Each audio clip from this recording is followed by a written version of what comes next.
jealousy, the bitterness. It is out of control at the worldwide leader in woke. I know ESPN is trying to get rid of that title. I know ESPN no longer wants to be known as the polished turd. And to their credit, they were able to keep their deacons silent during the weeks leading up to the presidential election. But it's going to take more than a few weeks of silence. It's going to take more than a few coats of polish to wipe the stain off this rancid turd. I have been telling you guys since the beginning, which I believe was around May of 2023, that I thought it was a mistake for Pat McAfee to join ESPN. Now, from a business perspective, I understood why both sides wanted to make the deal. Pat McAfee wanted mainstream exposure. ESPN, they wanted to reach a younger demographic that Pat McAfee appeals to. ESPN wanted to reach young men under the age of 30 who haven't seen the inside of a woman since birth. From a business perspective, the deal made sense. But from a culture perspective, I knew it would be difficult. Although the rest of us don't really take them seriously, the people working at ESPN, they consider themselves to be serious journalists. Pat McAfee is the complete opposite. There is nothing serious about Pat McAfee.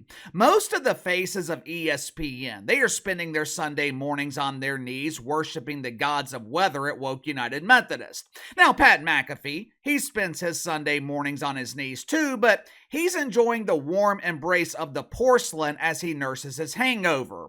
From a cultural perspective, and I think Pat McAfee would proudly admit this himself, because what self-respecting man wants to fit in with the culture at ESPN? But from a cultural perspective, Pat McAfee does not fit the network. When he signed that contract last summer for $85-90 million, you knew it wouldn't be long before the bitterness and jealousy surfaced.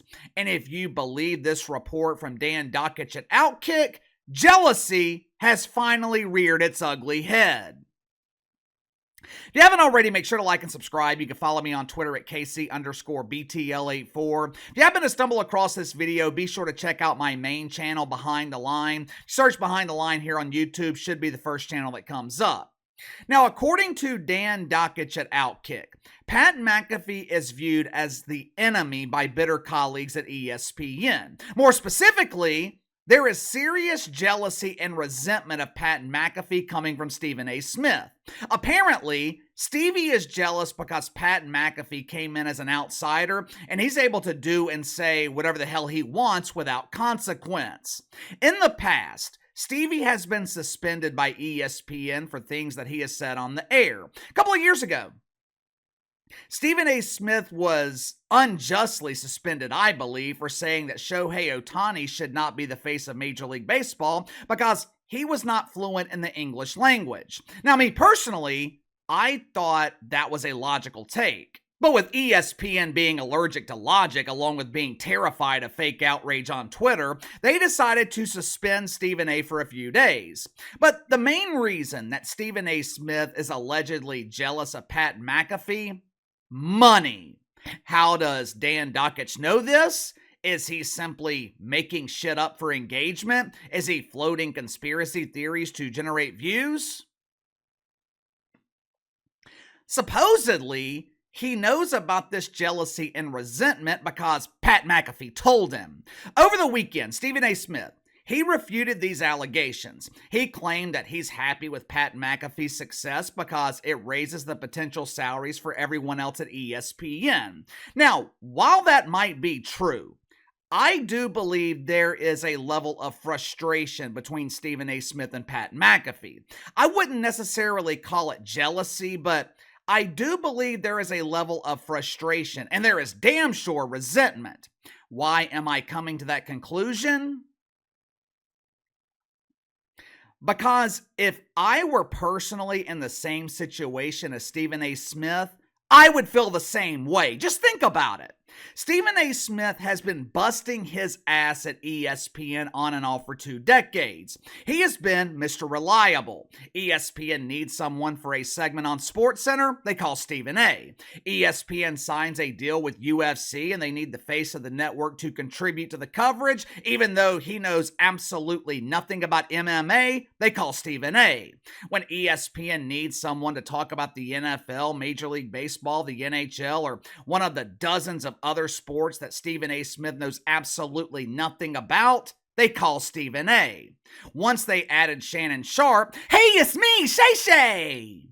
With the addition of the grown man who wears a purse and continues to refer to himself with feminine names, First Take has been absolutely dominant in the ratings. And if you don't believe me, just ask Stephen A. Smith. He will proudly tell you.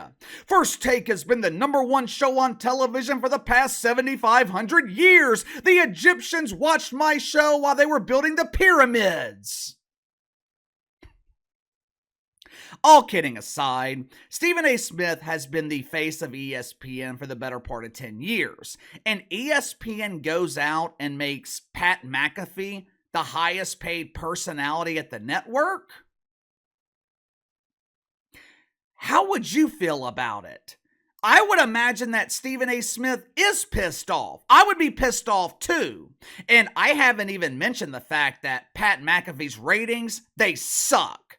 Now, I don't know what his current ratings are for this football season because daily ratings have been impossible to find since the summer. I wonder why. I wonder why daily ratings have suddenly disappeared. But typically, Pat McAfee loses over half of Stephen A.'s audience. Back in June, Pat McAfee, he was averaging less than 300,000 viewers. So, if Stephen A. Smith is frustrated, I understand why. I also believe this is the main point of contention and negotiations between Stephen A. Smith and ESPN. It's being reported that ESPN offered him $90 million over, I think it was 5 years, and Stephen A. Smith, he turned it down. I don't think Stephen A. wants Pat McAfee money. I think he wants Sean Hannity money, which is absurd when you think about it. Sean Hannity averages between 2 and 3 million viewers in prime time. First Take, they typically draw 500,000 during the day. Do you think Stephen A. Smith is worth $100 million over 5 years? Hell, is anyone at ESPN worth that kind of money? I mean, I'm happy for Stephen A. if he can get it, but we're talking about dudes in sports media making the same as role players in the NBA, or making more than entire teams in the WNBA dunk. Also, do you think there is a level of jealousy, resentment, frustration between Stephen A. Smith and Pat McAfee? Let me know. Sound off in the comments below. I'll see you guys tomorrow.